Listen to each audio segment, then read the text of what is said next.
Good afternoon guys. Dito tayo sa part 2 nung nakaraang video natin tungkol sa homicide.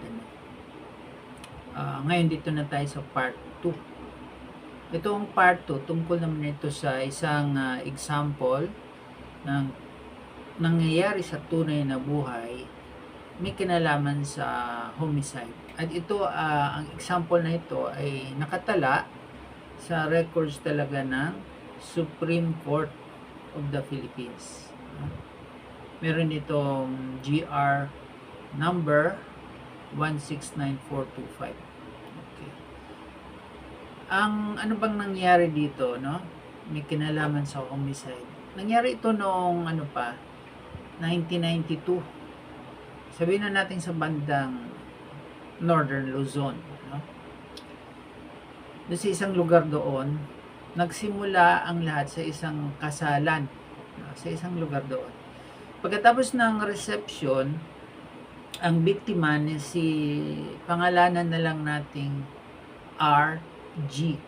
Okay? At ang kanyang mga kaibigan ay tumuloy sa isang tindahan sa palengke para uminom ng gin. Nagkataon naman na nandun din ang grupo ng pangalanan na lang nating RL. Okay. Naglipat-lipat pa ng pwesto ang dalawang grupo hanggang sa napunta sila sa tapat ng iba pang tindahan, no? Pangalanan na lang nating F store.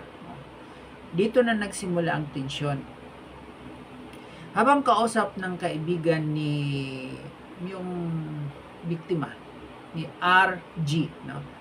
Habang kausap ng kaibigan ni RG ang may-ari ng tindahan, biglang nagkaroon ng suntukan sa pagitan ni RG at ng kapatid ni RL. Okay? Ang kapatid ni RL na si AL. Bumagsak ito yung biktima ni si RG, bumagsak at pinatungan siya ni AL, pinatungan siya ng kapatid ng akusado para bugbugin. Habang nagaganap ang gulo, meron 3 pulis na pauwi na sana galing sa duty ang nakarinig ng hiyawan. Pagdating nila sa eksena, nakita nila si RL, yung akusado, na may hawak na 6-inch double-bladed knife. Sinubukan siyang pigilan ni Officer MB, okay, sa pamamagitan ng paghawak sa kanyang kwelyo. Okay? Ito kasing pulis na to, si Officer MB, ano kasi siya, galing na sila sa duty, wala siyang uniforme ng pulis at wala rin actually siyang armas, wala siyang baril.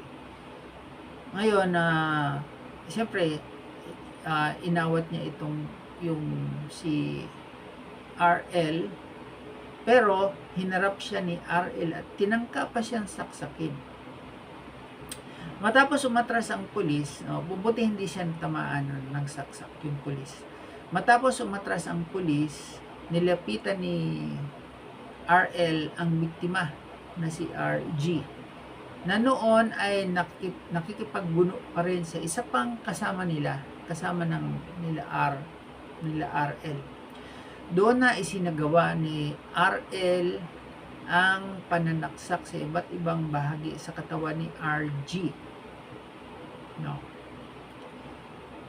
Tumigil lang ang pag-atake ng magpaputok ng warning shot ang mga pulis. Yung kasing sa 3 pulis, 2 kasi doon, although hindi rin naka-uniforme, pero may dala namang baril. So, nag-warning shot yung isa doon, at tapos dinalung si RG, yung akusado, para maagaw ang kanyang kutsilyo. Ngayon, yun namang biktima, si RG, dinala siya sa isang hospital, pero dineklara siyang dead on arrival.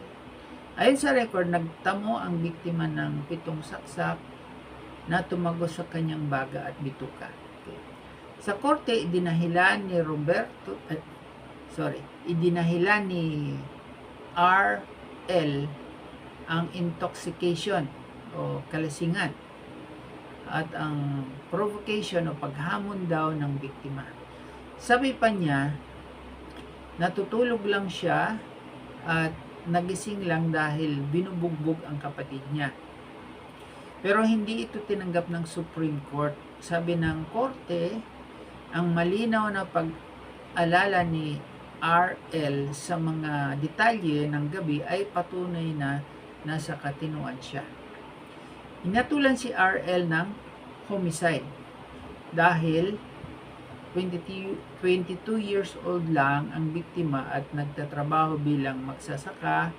Iniutos ng korte ang pagbabayad ng mahigit 580,000 para sa loss of earning capacity. Ang halagang kikitain sana ni RG, yung biktima, kung hindi siya pinatay sa gabing iyon. Okay. So, yan ang nangyari guys dito sa kasong ito ng homicide na umabot sa Supreme Court. Okay. So, hanggang dito lang muna guys at kung nagustuhan nyo ang video ito, pwede kayong mag-like, pwede rin naman kayong mag-subscribe. Okay, maraming salamat at magandang hapon.